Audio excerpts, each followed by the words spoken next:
On a sweltering August night in 1856, Reverend Elias Thornfield vanished from his locked study in Charleston's most prestigious church. Left behind were only a blood-stained Bible and a cryptic note reading, "The congregation demands its sacrifice. The covenant must be honored." For over a century and 60 years, the Charleston diocese kept the true circumstances of his disappearance buried in sealed archives. But recently discovered letters reveal a conspiracy so disturbing it shook the very foundations of Southern society. What happened to the man who preached to senators and slave owners alike was far more sinister than anyone could have imagined. The investigation that followed was deliberately sabotaged. Witnesses mysteriously died or disappeared, and evidence was systematically destroyed by some of Charleston's most powerful families.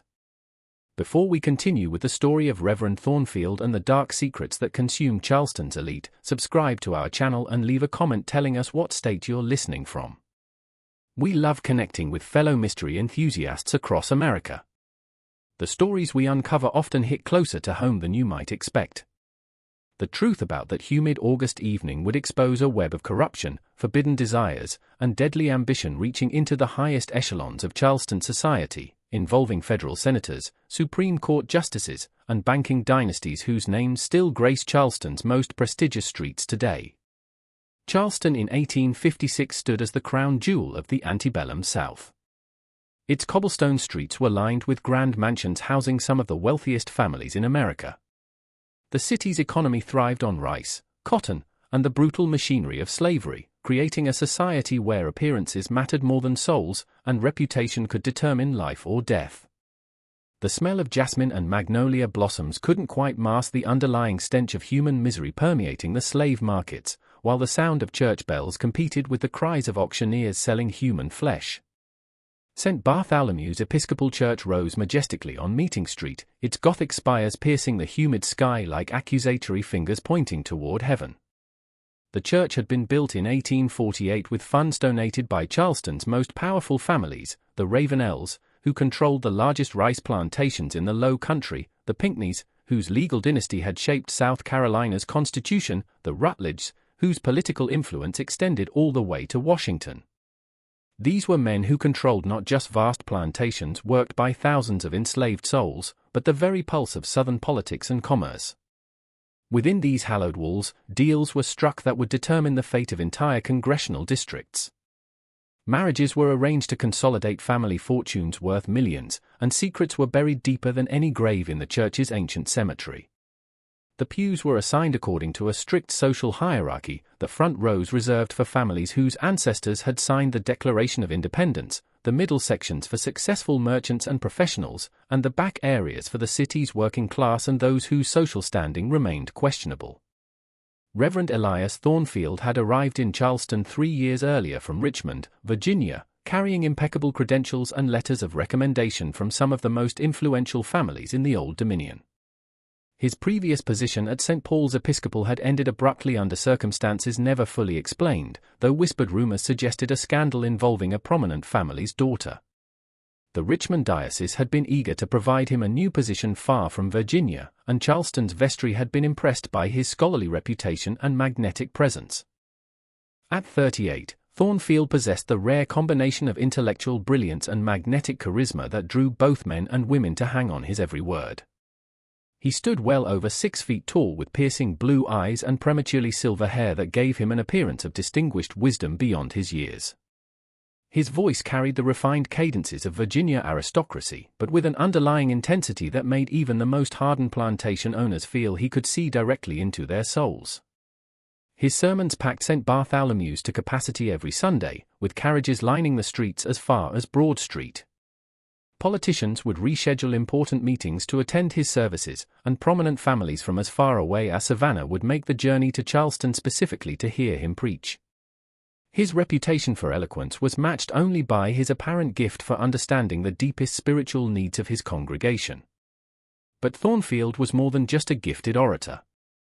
Within months of his arrival, he had cultivated himself as confessor to Charleston's elite, the keeper of their deepest secrets and darkest sins. In the privacy of his study, behind locked doors and drawn curtains, the city's most powerful men unburdened themselves of guilt that would have destroyed their carefully constructed lives if revealed. Dr. Edmund Rutledge, descendant of one of South Carolina's founding families and one of the most respected physicians in the South, had become one of Thornfield's most frequent visitors.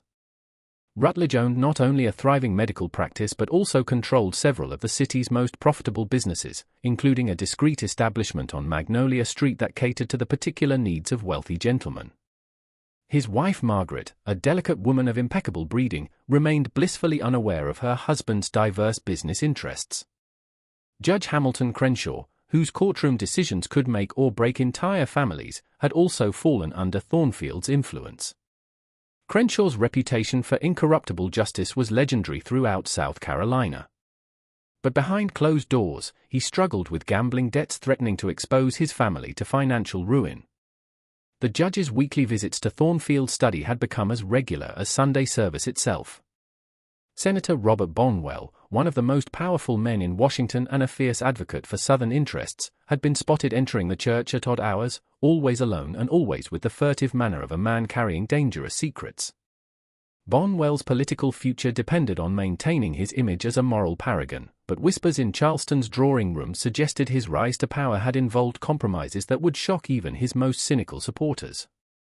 The summer of 1856 had been particularly oppressive, with yellow fever threatening the city and political tensions reaching a fever pitch over the expansion of slavery into new territories. The air itself seemed poisoned with anxiety and fear as families fled to their summer homes in the mountains, and those who remained spoke in hushed tones about omens and portents. Street vendors reported that their usual customers had grown pale and nervous, jumping at every unexpected sound. August 23, 1856, began like any other sweltering Charleston day, with the oppressive heat rising from the harbor and settling over the city like a suffocating blanket. The temperature had reached 98 degrees by noon, and even the usually bustling Market Street had grown quiet as people sought shelter from the brutal sun. Dogs lay panting in whatever shade they could find, and the city's famous wrought-iron balconies became furnaces no one dared touch. Thornfield had spent the morning in his study preparing for evening vespers and meeting with parishioners who sought his counsel. Sarah Bowman, the church secretary who had served St. Bartholomew's for 15 years, noticed he seemed unusually distracted, repeatedly checking the ornate gold pocket watch given to him by a mysterious benefactor the previous Christmas. The watch bore a Latin inscription Sarah had never been able to decipher, though she had noticed Thornfield often fingered it during moments of deep contemplation. Throughout the day, a steady stream of Charleston's elite visited the church, each requesting private audiences with Thornfield. Sarah observed these meetings were different from his usual pastoral counseling sessions. The visitors arrived looking anxious and departed looking even more troubled. Cornelius Fitzhugh, the tobacco merchant whose business dealings extended from Charleston to Liverpool, emerged from one such meeting with his face flushed and his hands trembling so badly he could barely light his customary cigar. As the sun began its descent toward the Ashley River, casting long shadows across the churchyard filled with the graves of Charleston's founding families, Thornfield dismissed Sarah earlier than usual. "I have important matters to attend to this evening," he told her, his voice carrying an unfamiliar tremor that sent chills down her spine despite the oppressive heat. "Please ensure I'm not disturbed under any circumstances. Lock the main doors behind you and tell anyone who inquires that the church is closed for private contemplation." Sarah had worked for the church long enough to recognize when something was seriously amiss. Thornfield's usual calm demeanor had been replaced by barely controlled agitation, and she noticed his hands shook slightly as he arranged papers on his desk. Most unnervingly, he had spent several minutes staring at a daguerreotype he kept locked in his desk drawer, an image she had glimpsed once, showing 13 men in formal dress standing around what appeared to be an altar of some kind. At 7:30, as church bells chimed across the city calling the faithful to evening prayers at other parishes, 3 men arrived at St. Bartholomew's. Sarah, who had lingered in the vestry to finish filing correspondence, recognized them immediately through the Gothic windows: Dr. Rutledge, Judge Crenshaw, and tobacco merchant Cornelius Fitzhugh. All 3 were prominent vestry members, pillars of Charleston society whose families had helped build the very church they now entered with such obvious reluctance. But tonight their faces bore expression she had never seen before, a mixture of determination and barely concealed fear that transformed their usually confident bearing into something almost furtive. Dr. Rutledge kept glancing over his shoulder as though expecting to be followed, while Judge Crenshaw clutched a leather satchel so tightly his knuckles had turned white. Fitzhugh appeared to be muttering prayers under his breath, his lips moving in silent supplication. They disappeared into Thornfield's study without acknowledging Sarah's presence, and she heard the heavy oak door close with a finality that seemed to echo through the empty church like a death knell. For the next hour and a half, Sarah could hear the low murmur of intense conversation, punctuated by occasional raised voices carrying an urgency she had never heard in normal church business discussions. At one point around 8:40, she distinctly heard Dr. Rutledge shout, "You cannot ask this of us, Elias. Not after everything we've built. Not after all we've sacrificed to reach this point." The response was muffled, but Thornfield's tone carried a coldness that made Sarah's blood freeze despite the evening's stifling humidity. She caught fragments of his reply, "Covenant demands completion. The price was agreed upon. And, most chillingly, your souls are already forfeit." Judge Crenshaw's voice rose next, cracking with what sounded like desperation. "There must be another way. Surely the Lord would not demand such a sacrifice from his faithful servants." Thornfield's laughter in response was unlike anything Sarah had ever heard from the man, a sound devoid of warmth or humanity that seemed to echo from some deep, dark place within his soul. The conversation grew more heated as the evening progressed, with Fitzhugh's distinctive voice joining the argument. "The yellow fever has already taken dozens. Can't we claim it was the pestilence? No one would question another death from the fever." But Thornfield's response was implacable. "The covenant specifies the manner and timing. There can be no substitutions, no delays, no mercy for the weak of heart." At 9:15, the study door finally opened, and the three men emerged into the candlelit church, their faces ashen and their movements unsteady. Judge Crenshaw's hand shook so violently he struggled to light his pipe, dropping several matches before finally succeeding in producing a weak flame. Fitzhugh kept glancing back toward the study door as if expecting something terrible to emerge, while repeatedly making the sign of the cross in a manner that seemed more protective than devotional. Dr. Rutledge approached Sarah with forced composure, but she could see perspiration beading on his forehead despite the evening's slight cooling, and noticed his usually immaculate clothing was disheveled. His medical bag, which he always carried, seemed heavier than usual, as though it contained more than his normal instruments. "Miss Bowman," he said, his voice carefully controlled but carrying an underlying tremor, "Reverend Thornfield will be working late this evening on matters of utmost spiritual importance. He's asked not to be disturbed under any circumstances. You should go home now and ensure no one enters the church until morning service." His tone carried an authority that brooked no argument, but Sarah noticed his eyes couldn't quite meet hers, and his words seemed rehearsed, as though practiced carefully. As the three men departed into the Charleston night, their carriage wheels echoing hollowly on the cobblestones, Sarah felt an overwhelming sense of dread settle over the church like a physical presence. The gas lamps flickered in their sconces, casting dancing shadows that seemed to ride with malevolent life across the Gothic arches and religious frescoes that normally provided comfort to troubled souls. She waited another 30 minutes, her anxiety growing with each passing moment, before gathering her courage to check on Thornfield one final time. The study door remained locked, but she could see light seeping beneath it and hear what sounded like pages turning and the scratch of a pen on paper. Occasionally she caught the sound of what might have been prayer, but the words were in a language she didn't recognize, certainly not Latin or English, but something that seemed to carry an inherent darkness that made her skin crawl. Pressing her ear to the heavy oak door, she heard Thornfield's voice rising and falling in what sounded like an incantation, punctuated by long periods of silence. At one point, she could have sworn she heard other voices responding to his, though she knew he was alone in the room. The temperature near the door seemed unnaturally cold, as though something was drawing all warmth from the surrounding air. Something was wrong. Terribly, devastatingly wrong. And Sarah Bowman knew that whatever was happening in that locked study would change Charleston forever. The next morning brought Charleston's worst fears to reality, though the full extent of the horror would not be understood for decades. When Sarah arrived at St. Bartholomew's for morning service preparation, she found Thornfield's study still locked from the inside with no response to her increasingly frantic knocking. The sexton, old Marcus Webb, who had served the church for 40 years and had keys to every door in the building, was summoned with trembling hands to unlock the mystery that awaited them. Marcus Webb was a man who had seen much in his 4 decades of service to Charleston's elite.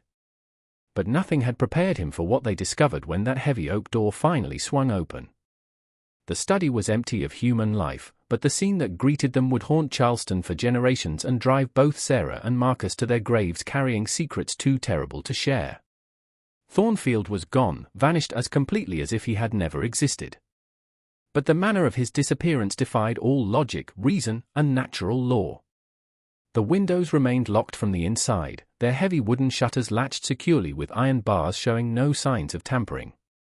The door through which they had entered was the only way in or out of the room, and it had been locked from the inside with a key that now lay on Thornfield's desk beside a scene that made Sarah's knees buckle with horror. His Bible lay open on the mahogany desk, its pages stained with what appeared to be fresh blood that had not yet dried despite the passage of an entire night. The crimson stains formed patterns across the sacred text that seemed almost deliberate, as though someone had used the blood to underline specific passages about sacrifice, covenant, and the price of spiritual power. Beside the defiled Bible, written in Thornfield's unmistakable handwriting but in ink that appeared to be the same dark red as the blood, was a note that made Sarah's blood run cold: "The congregation demands its sacrifice. The covenant must be honored. The 13 have become 12, but the work continues. E.T." Most disturbing of all was the state of the room itself, which showed clear evidence of some sort of ritual or ceremony having taken place. Every drawer in Thornfield's massive mahogany desk had been pulled out and emptied, but not in the chaotic manner of a burglary. Instead, the contents were arranged in neat piles on the Persian carpet, correspondence sorted by date, financial records organized by category, and, most unnervingly, a collection of sealed envelopes bearing the names of Charleston's most prominent families arranged in a perfect circle around the desk chair. In the center of this circle, where Thornfield's chair should have been, was a dark stain on the carpet that Marcus Webb recognized immediately as blood. Far too much blood for any person to lose and survive. The stain formed a perfect circle, as though someone had stood in the center and allowed their life to drain away in a deliberate, ritualistic manner. But perhaps most chilling was the discovery of what appeared to be ceremonial implements arranged on the bookshelf behind the desk. A silver chalice that Sarah recognized as belonging to the church's communion service sat beside an ornate dagger that neither she nor Marcus had ever seen before. The dagger's blade was stained with the same dark substance that marked the Bible and carpet, while strange symbols were carved into its ivory handle. The investigation that followed was swift, limited, and deliberately obstructed by forces extending far beyond Charleston's city limits. Judge Crenshaw himself took charge of the inquiry, declaring the matter required delicate handling due to the sensitive nature of the Reverend's pastoral duties and the need to protect the privacy of his counseling relationships. Dr. Rutledge served as the medical examiner, despite the obvious conflict of interest and the absence of a body to examine. The official conclusion reached with suspicious speed was that Reverend Thornfield had suffered some form of mental breakdown brought on by the oppressive heat and the spiritual burden of ministering to Charleston's elite during these troubling political times. The blood on the Bible was attributed to a severe nosebleed caused by stress and dehydration, while his disappearance was explained as a case of sudden departure due to a family emergency in Virginia requiring immediate and secret attention. The story released to the Charleston Mercury and other local papers was even simpler. Reverend Thornfield had received urgent word that his elderly mother in Richmond was dying and had departed immediately to be at her bedside. His belongings would be forwarded when convenient, and a suitable replacement would be found as soon as possible. The church would continue normal operations under the temporary guidance of the vestry. But those closest to the investigation knew something far more sinister had occurred. Marcus Webb, who had seen the inside of that study, confided to his wife in whispered conversations that he had never seen men more frightened than the vestry members in the days following Thornfield's disappearance. Dr. Rutledge aged what appeared to be a decade in a single week, his thick black hair turning completely grey almost overnight. Judge Crenshaw began drinking heavily, often seen stumbling from taverns along East Bay Street in the early morning hours, muttering about prices paid and covenants honored. Sarah Bowman, despite her 15 years of faithful service to the church, was encouraged to take an extended leave of absence to recover from the shock of discovering the scene. When she attempted to return after a month, she found her position had been filled by a young woman from Columbia who had no knowledge of the events surrounding Thornfield's disappearance and had been specifically instructed never to discuss the previous secretary or ask questions about the church's recent history. Most tellingly, all three men who had met with Thornfield that final night suddenly found compelling reasons to leave Charleston despite their deep roots in the community and their extensive business and political interests. Dr. Rutledge accepted a position in Richmond, claiming his wife Margaret's delicate constitution required a change of climate for her health. He sold his medical practice and all his Charleston property at significant losses, departing the city with such haste he left behind valuable medical equipment and personal possessions. Judge Crenshaw announced his retirement from the bench after 25 years of distinguished service, citing exhaustion and a desire to spend his remaining years in quiet contemplation on his family's plantation in Georgia. His departure was so abrupt he left several important cases unresolved, causing chaos in Charleston's legal system that took months to sort out. Cornelius Fitzhugh's departure was the most dramatic of all. He sold his tobacco business, which had been built over 3 generations and was worth hundreds of thousands of dollars, to a competitor for a fraction of its value. He then disappeared entirely from Charleston society, with rumors suggesting he had fled to California or possibly South America. His wife and children were left to deal with creditors and unanswered questions about why a successful businessman would abandon everything so suddenly. As weeks turned to months, strange occurrences began plaguing St. Bartholomew's and the surrounding neighborhood. The new reverend, a nervous young man named Jonathan Pierce from North Carolina, complained of feeling watched during his sermons, as though unseen eyes were judging every word he spoke. He reported the temperature in Thornfield's former study fluctuated wildly, sometimes becoming so cold that frost formed on the windows even during the height of summer. Parishioners began reporting disturbing experiences during services, cold spots that moved through the church like invisible presences, the sound of whispered conversations coming from empty pews, and, most unnervingly, the distinct impression that someone was standing behind them during prayers, close enough that they could feel breath on their necks. The church's financial records showed mysterious donations appearing monthly, always in the exact amount of Thornfield's former salary. But no donor could be identified despite extensive investigation. The money arrived in cash, left anonymously in the collection box with notes written in a handwriting no one could identify, but that bore an unsettling resemblance to Thornfield's distinctive script. The truth about Elias Thornfield's disappearance remained buried for decades, protected by a conspiracy of silence extending from Charleston's drawing rooms to the halls of Congress in Washington. But secrets have a way of clawing their way back to the surface, especially when they involve the kinds of sins that poison bloodlines and curse entire families for generations. In the winter of 1889, 33 years after that fateful August night, a discovery would crack open the carefully constructed wall of silence Charleston's elite had built around the incident. The discovery came through the most mundane of circumstances, a renovation project that would expose horrors beyond anything the contractors had been hired to address. During extensive renovations of the Rutledge family mansion on South Battery, one of Charleston's most prestigious addresses, workers discovered a hidden compartment behind a false wall in what had been Dr. Edmund Rutledge's private study. The compartment had been concealed with such skill it had remained undetected for over 3 decades, even during previous renovation work and the sale of the house following Dr. Rutledge's death in 1871. Inside the hidden space, wrapped in multiple layers of oilcloth and preserved with the kind of care usually reserved for sacred relics, was a collection of documents that would have destroyed half of Charleston's leading families in 1856 and might still pose a threat to their descendants decades later. The papers included detailed correspondence, financial records, and, most damning of all, photographic evidence of activities violating not only the laws of South Carolina, but the fundamental moral principles upon which Southern society claimed to be built. The documents revealed Elias Thornfield had been far more than just an ambitious clergyman seeking to expand his influence among Charleston's elite. He had been the mastermind of an intricate web of blackmail, extortion, and conspiracy stretching from Charleston to Richmond, from Washington to New Orleans, involving some of the most powerful men in the antebellum South. Among the most damning pieces of evidence was a series of letters dated throughout 1855 and 1856, addressed to various Charleston luminaries and written in Thornfield's precise, educated handwriting.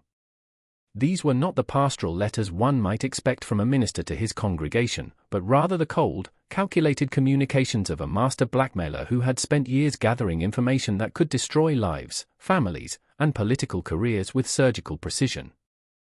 One letter dated August 15, 1856, just 8 days before Thornfield's disappearance, was addressed to Dr. Rutledge and revealed the true nature of their relationship. "My dear Edmund, your continued resistance to our arrangement is both disappointing and dangerous to all concerned.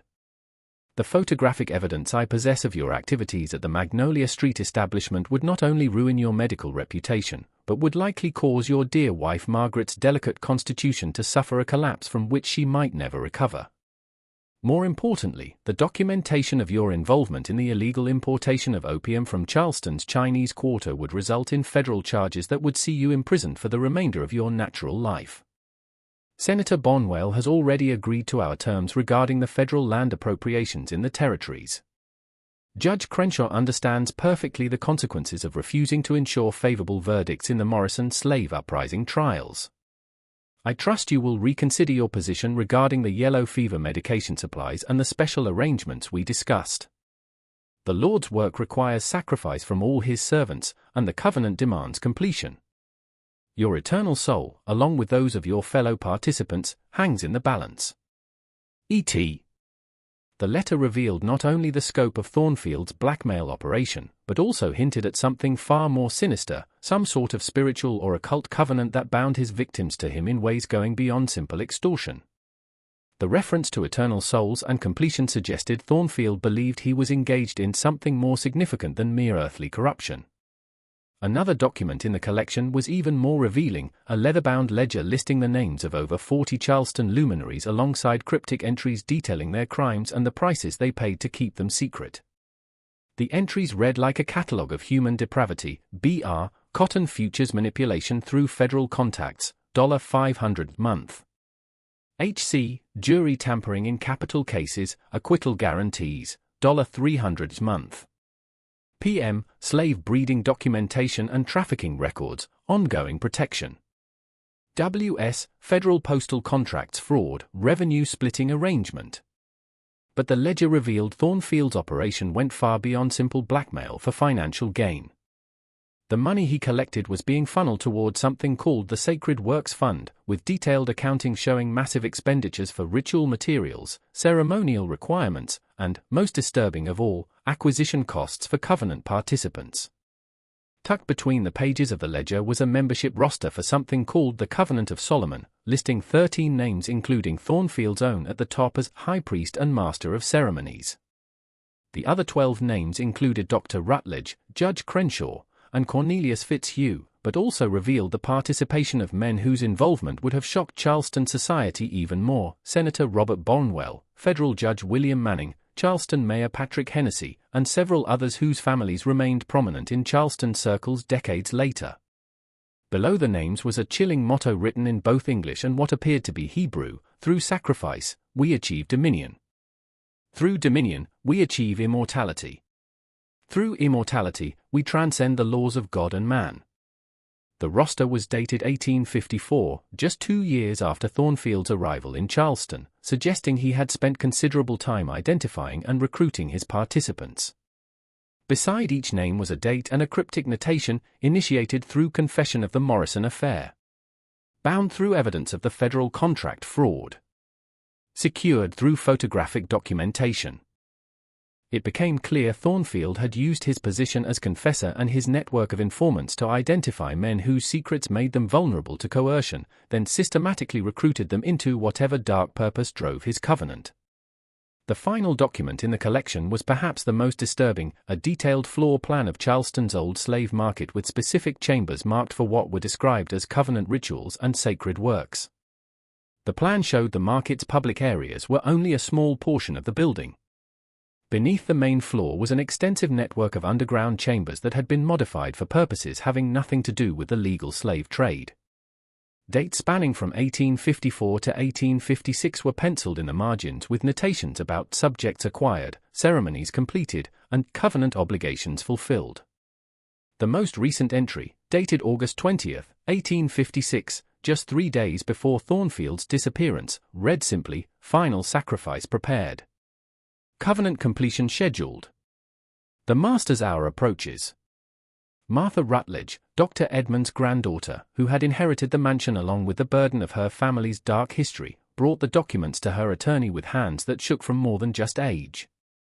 She was a woman in her 60s who had grown up hearing whispered stories about her grandfather's mysterious final years, how he had withdrawn from Charleston society and spent his last decade in what the family politely called religious contemplation and charitable works. Now she understood the true nature of his torment and the source of the nightmares that had plagued the Rutledge family for generations. Just when we thought we'd seen it all, the horror in Charleston intensifies. If this story is giving you chills, share this video with a friend who loves dark mysteries. Hit that like button to support our content, and don't forget to subscribe to never miss stories like this. Let's discover together what happens next. The attorney Martha Rutledge consulted was Charles Peyton, a practical man who had built his reputation on discretion and his fortune on keeping Charleston's elite families out of scandal. He had handled divorces, business disputes, and criminal matters for 3 generations of prominent families. But even his experienced eye was shocked by what the Rutledge documents revealed. After spending 3 days reviewing the papers in the privacy of his office, Peyton advised Martha to burn them immediately and never speak of their contents to another living soul. Some secrets, he told her, his voice grave with the weight of years spent protecting the powerful, are too dangerous to resurrect. Your grandfather and his associates are all long dead. Their victims are beyond justice, and their crimes are beyond redemption. Let their sins die with them, or risk destroying innocent descendants who bear no responsibility for the choices of their ancestors. But Martha Rutledge possessed a moral courage her grandfather had fatally lacked. Despite Peyton's warnings and her own family's desperate pleas to let the past remain buried, she insisted the documents be preserved and eventually made available to historians. She had them transferred to the Charleston Historical Society with the stipulation they remain sealed for 50 years, believing the truth, however terrible, would eventually demand its due. What Martha didn't know was that the documents hidden in her grandfather's mansion were not the only evidence of Thornfield's dark activities. Her decision to preserve the papers would trigger a series of discoveries proving her grandfather's participation in the Covenant of Solomon was only the beginning of a conspiracy that had infected Charleston's elite like a spiritual plague. In 1893, for years after Martha's discovery, construction of a new public building on the site of Charleston's old slave market unearthed physical evidence corroborating the most disturbing implications of the hidden papers. The slave market had been closed since 1863, and the building had stood empty for 30 years, slowly deteriorating in Charleston's humid climate until the city finally decided to demolish it and construct a new municipal building on the site. Workmen digging the foundation discovered the old market building was only the visible portion of a much larger complex. Beneath the main floor was an extensive network of underground chambers carved from the native stone and carefully bricked to create rooms bearing no resemblance to the storage areas one might expect to find under a commercial building. These chambers showed clear signs of recent use despite the market's official closure 3 decades earlier. The walls bore stains experienced men recognized immediately as blood, not the small amounts that might result from accident or injury, but quantities speaking of deliberate violence. Iron shackles still hung from rings bolted into the stone walls, their surfaces worn smooth by the struggles of countless victims.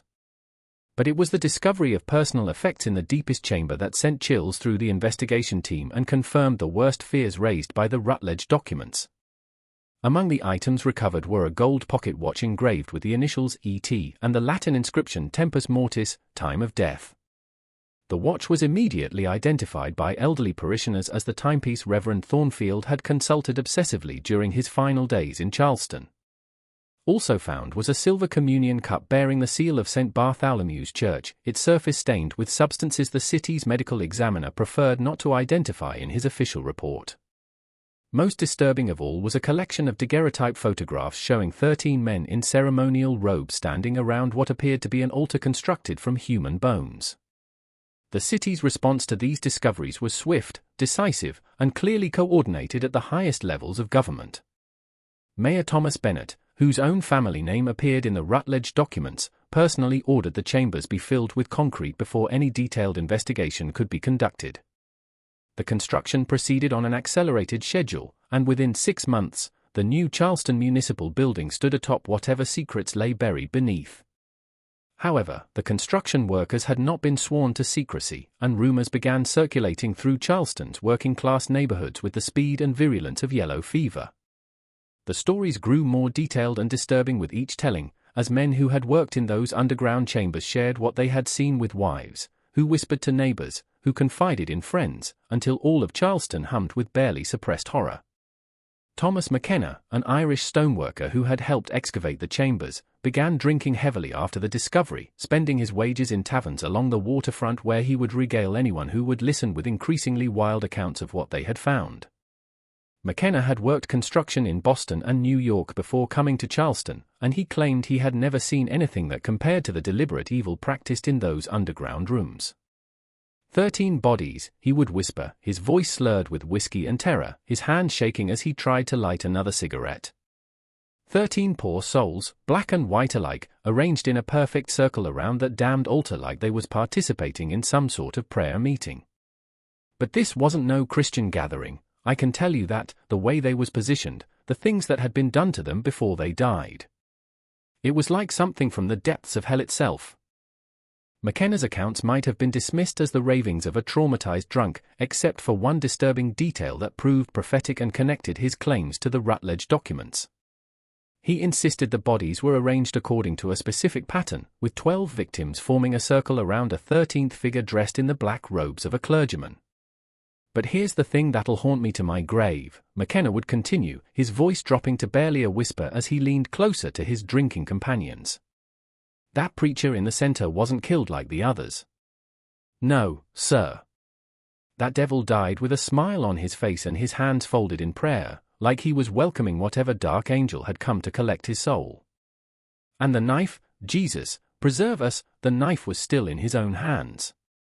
McKenna's description matched exactly the membership roster found in Dr. Rutledge's papers, 13 members of the Covenant of Solomon with Thornfield as their leader. But his account suggested something even more horrifying than mass murder, that Thornfield had orchestrated his own death as the culminating sacrifice of whatever dark pact he had made with forces beyond human understanding. The implications were staggering and reached far beyond a simple case of murder or suicide. Had Thornfield convinced 12 of Charleston's most powerful men to participate in his ritual death? Were they willing accomplices in his final ceremony? Or had they become his victims in some twisted climax to years of blackmail and manipulation? And if the underground chambers truly contained evidence of systematic murder spanning years, how many of Charleston's missing slaves and poor whites had actually fallen victim to the Covenant's bloody rituals? As word of McKenna's claims spread through Charleston's underground networks of servants, dock workers, and free blacks who had long suspected something sinister lurked beneath the city's genteel facade, a pattern emerged that chilled those brave enough to investigate.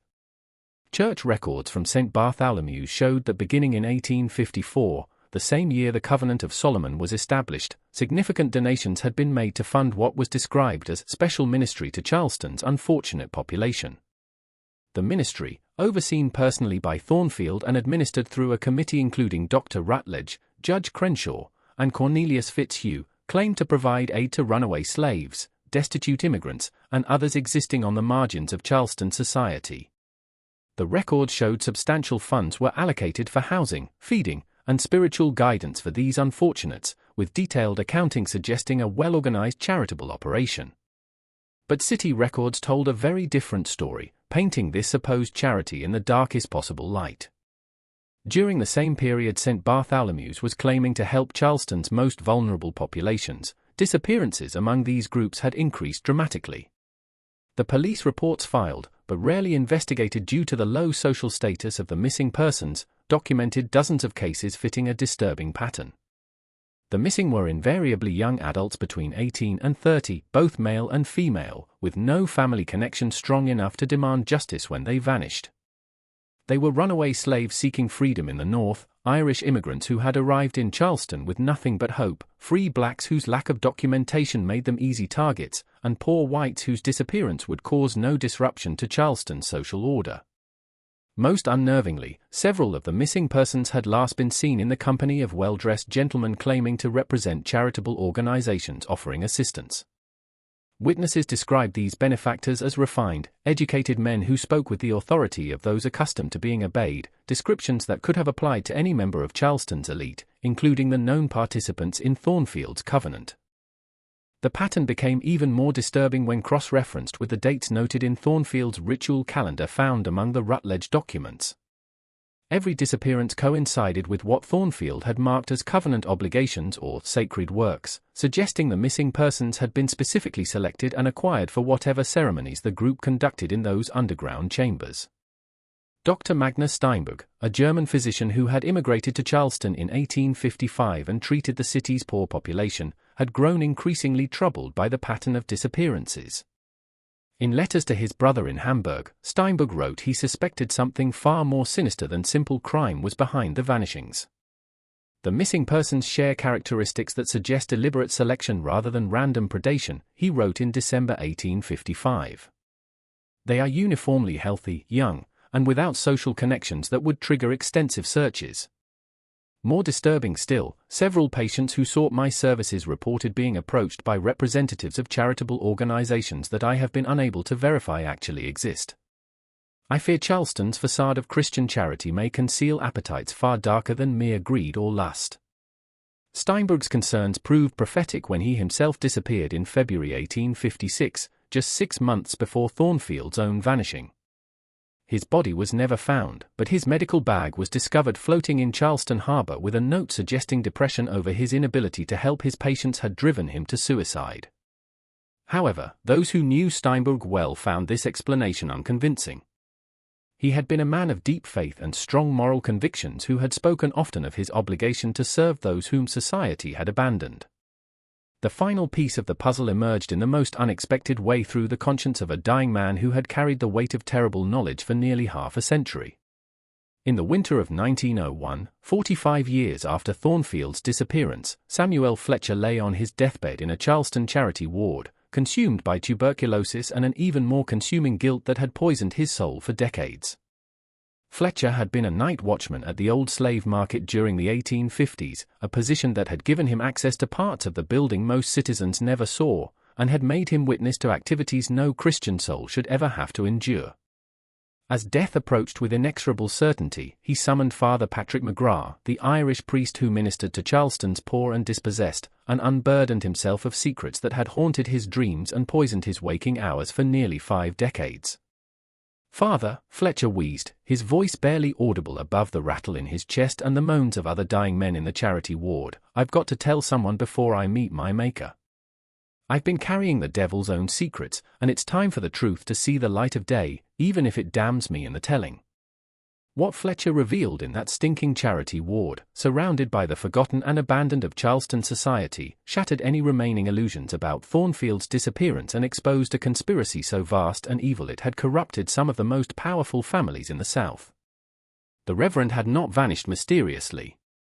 He had died by his own hand in a ritual specifically designed to cement his followers' loyalty through shared guilt and to bind their souls to his through the ultimate act of spiritual corruption. According to Fletcher's deathbed confession, delivered in whispered fragments over the course of 3 nights as his life slowly ebbed away, he had been approached by Dr. Rutledge in the summer of 1855 with an offer that seemed too good to refuse. Fletcher was paid the substantial sum of $50 per month, more than most skilled laborists earned in Charleston, to provide access to the slave market's underground storage areas during night hours and to ensure no one else observed the activities taking place there. Initially, Fletcher believed the space was being used for illegal slave trading, a practice that, while morally reprehensible, was common enough throughout the South that he could rationalize his cooperation for the generous payment he received. The money allowed him to support his ailing wife and send his children to school, luxuries his watchman's salary could never have provided. The reality was far worse than anything his limited imagination could have conceived. Beginning in early 1855 and continuing until Thornfield's death in August 1856, Fletcher witnessed the systematic torture and murder of at least 37 victims in the chambers beneath the slave market. The killings followed an elaborate ritual pattern that grew more complex and more horrifying with each ceremony. The participants wore black robes and masks concealing their identities, but Fletcher's position as watchman required him to unlock the building for their arrival, and he gradually learned to recognize several by their voices, mannerisms, and physical characteristics. Dr. Rutledge was identifiable by his medical bag and his habit of checking each victim's pulse before and after the rituals. Judge Crenshaw carried a leather portfolio containing what appeared to be legal documents related to each victim. Cornelius Fitzhugh always arrived carrying a wooden case containing the ceremonial implements used in the killings. But it was Thornfield himself who orchestrated each ceremony with the precision of a master conductor directing a symphony of death. He would arrive last, dressed in elaborate robes bearing symbols Fletcher had never seen before, carrying a leather-bound book from which he would read incantations in languages that seemed to make the very air tremble with malevolent power. The rituals themselves defy description in their calculated cruelty and spiritual perversion. Each victim was prepared according to specific requirements Thornfield outlined from his ceremonial book. Some were kept alive for days while being systematically tortured. Others were killed quickly but with precise wounds following patterns dictated by whatever dark scripture guided the Covenant's actions. They wasn't just killing them, Fletcher gasped to Father McGrath, his eyes wide with remembered horror. They was harvesting something from them, something that weren't blood or flesh, but something deeper, something that made the very air in them chambers feel thick with evil. Fletcher described how Thornfield would position himself at the center of each ritual, directing the other participants with the authority of a high priest conducting sacred rites. As each victim died, Thornfield would collect their blood in silver chalices and force the other Covenant members to drink, binding them further to whatever dark purpose drove their activities.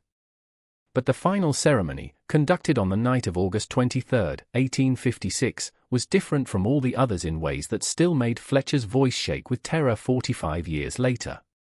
Instead of bringing a victim from outside, the robed figures had brought Reverend Thornfield himself to serve as the culminating sacrifice of their unholy covenant. Rather than being killed against his will, however, Thornfield had orchestrated his own death as the final act of whatever dark drama he had been directing for 2 years. He stood at the altar that had been built from the bones of their previous victims and delivered what Fletcher could only describe as a sermon, a twisted perversion of Christian theology promising his followers power over life and death in Charleston, but only if they completed the ritual exactly as he commanded. He told them 12 devils, Fletcher whispered, his voice growing weaker as the effort of confession drained his remaining strength, that his sacrifice would bind their souls to his for all eternity. Said his death would give them dominion over Charleston's spiritual and temporal power, but only if they was willing to take up the knife themselves and send him to whatever master he served. Fletcher watched in horror as the 12 remaining Covenant members took turns driving the ceremonial dagger into Thornfield's heart, each thrust accompanied by words in that strange language that seemed to make the underground chambers shake with supernatural force. But rather than crying out in pain or showing fear, Thornfield smiled throughout the ordeal, his eyes fixed on something beyond the physical world that filled him with unholy joy. His final words, spoken as his lifeblood drained away onto the altar of human bones, were a promise that chilled Fletcher's soul. Through my death, you achieve immortality. Through my sacrifice, you transcend the laws of God and man.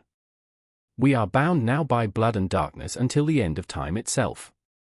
The 12 remaining Covenant members disposed of Thornfield's body by placing it at the center of their previous victims, arranging the corpses in a pattern Fletcher recognized from the symbols carved into the chamber walls. They then scattered to the 4 winds, never to gather again as a group, but bound forever by their participation in murder, sacrilege, and whatever spiritual corruption Thornfield had promised them.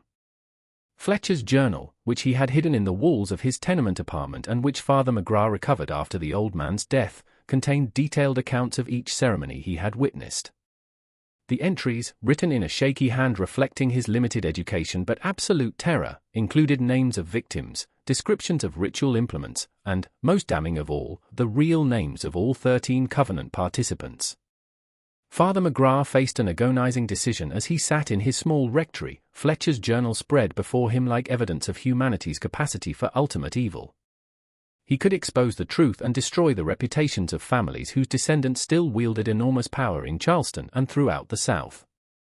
Or he could preserve the peace by allowing the dead to keep their secrets buried with their bones. The implications of Fletcher's revelations extended far beyond Charleston's city limits. Senator Bonwell's descendants had built a political dynasty including governors, congressmen, and federal judges. The Rutledge medical fortune had grown into one of the largest pharmaceutical companies in the South. Judge Crenshaw's legal legacy had influenced South Carolina's constitution and legal precedents still governing the state's courts. After 3 sleepless nights of prayer and contemplation, Father McGrath chose a path honoring both justice and mercy while protecting innocent descendants from the sins of their ancestors. He turned Fletcher's journal over to the Catholic Church's archives in Baltimore with instructions it be sealed for 50 years. But he also quietly began his own investigation using church connections throughout the South to trace the fates of the Covenant survivors and their descendants. What he discovered over the following decade confirmed Fletcher's most disturbing claims and revealed Thornfield's final promise had been fulfilled in ways transcending rational explanation. The families of the 12 Covenant members had indeed prospered beyond any reasonable expectation following Thornfield's death. But their success had come at a price proving more terrible than any material gain could justify. The Rutledge family had parlayed Dr. Edmund's medical practice into vast real estate holdings, pharmaceutical investments, and financial interests, making them one of the wealthiest families in South Carolina.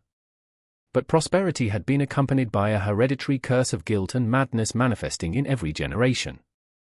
Suicide rates among Rutledge descendants were nearly 10 times the national average, with family members killing themselves at ages corresponding exactly to significant dates in the Covenant's ritual calendar.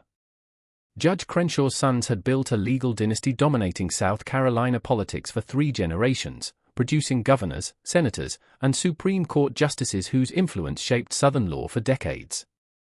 But the family line was plagued by alcoholism, mental illness, and a pattern of early deaths doctors could never adequately explain. Family records, which Father McGrath accessed through legal contacts, showed Crenshaw descendants frequently died on August 23, the anniversary of Thornfield's sacrifice. The Fitzhugh tobacco fortune had grown into one of the largest mercantile empires in the South, with business interests extending from Charleston to Liverpool to Hong Kong. But the family's success was overshadowed by a pattern of mysterious disappearances affecting every generation. Fitzhugh descendants would simply vanish without explanation, usually around their 30th birthday, leaving behind successful businesses and loving families with no indication of why they had abandoned everything. Most disturbing of all were the private papers and diaries of Covenant descendants, which Father McGrath accessed through his ministerial connections with families throughout the South. These documents revealed a pattern of inherited guilt and terror seeming to pass from parent to child like a genetic disease, affecting even those never told the truth about their ancestors' crimes. Dr. Edmund Rutledge III, the grandson of the original Covenant member, had spent his adult life researching his family's history in a desperate attempt to understand why his bloodline seemed cursed with madness and early death. His private journal, discovered after his suicide in 1903, revealed the depth of spiritual torment consuming him. The sins of the fathers are visited upon the children unto the 3rd and 4th generation. But I begin to understand our curse extends far beyond biblical punishment. We are bound by blood to a covenant we never made, enslaved by a sacrifice we never witnessed, damned by choices we never had the opportunity to refuse. The dreams plaguing my sleep are not mere nightmares, but memories inherited from grandfather's guilt. I see the chambers, smell the blood, hear the screams of innocents whose deaths purchased our family's prosperity. May God forgive what we cannot change, and grant peace to souls we cannot save. Similar entries appeared in the personal writings of descendants from all 12 Covenant families, suggesting Thornfield's ritual had created some form of spiritual inheritance binding future generations to the guilt of their ancestors' crimes. Children never told about the Covenant still suffered nightmares about underground chambers and bloody altars. They experienced inexplicable terror on August 23 each year, often becoming violently ill or suffering psychological breaks requiring medical intervention. Even more disturbing were reports from family physicians who had treated multiple generations of Covenant descendants. Dr. James Morrison, who had served as the Rutledge family physician for 40 years, noted in his confidential medical records that every member of the family displayed identical symptoms of what he termed hereditary spiritual trauma. They suffered from night terrors beginning in early childhood, experienced auditory and visual hallucinations involving religious imagery, and showed an abnormal fear of churches and religious ceremonies. It is as though the family bloodline carries within it some form of spiritual poison manifesting in each generation, Dr. Morrison wrote in his private notes. The symptoms are too consistent and too specific to be explained by normal medical science. I have begun to suspect certain sins create wounds in the human soul that can be passed from parent to child like any other inherited trait.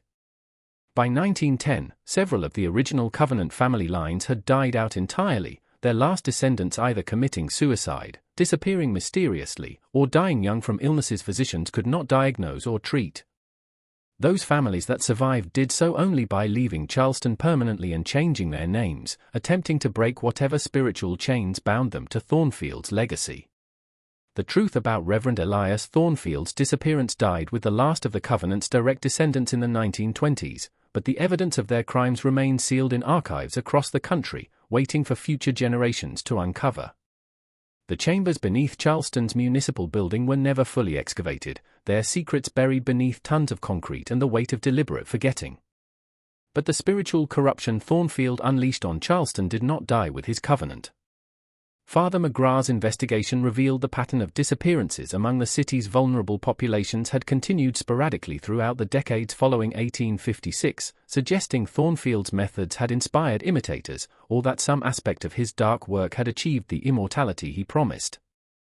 Modern Charleston tourists visiting the municipal building often report strange experiences, cold spots seeming to move through the structure like invisible presences, the sound of voices speaking in unknown languages rising from beneath the floors, and, most disturbing of all, the overwhelming sense something malevolent watches them from the shadows, hungry for the kind of spiritual corruption once feeding on the souls of the innocent.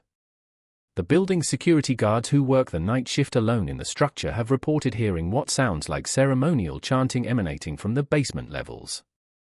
Several guards have quit after experiencing what they describe as waking nightmares while on duty, visions of robed figures conducting rituals in underground chambers, the screams of victims echoing through empty halls, and the overwhelming presence of an evil so pure and focused it seems to drain the very life from the air around it.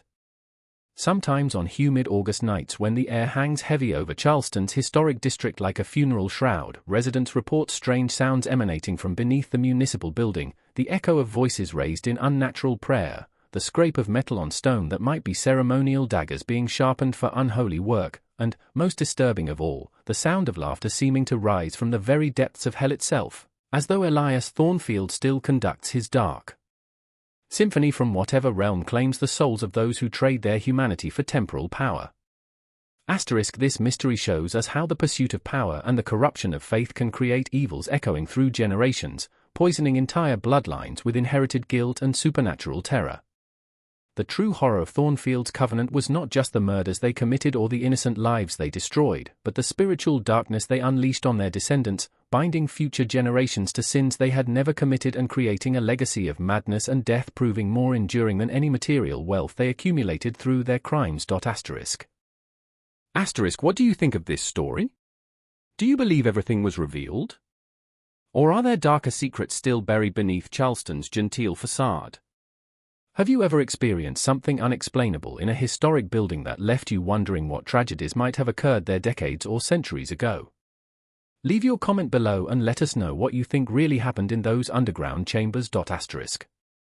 If you enjoyed this tale and want more horror stories like this, subscribe, hit the notification bell, and share with someone who loves mysteries. The past never truly dies. It just waits for the right moment to claw its way back to the surface, reminding us some sins are too great to be forgiven, and some evils too pure to ever truly die. See you in the next video, where we'll explore another dark chapter from America's hidden history.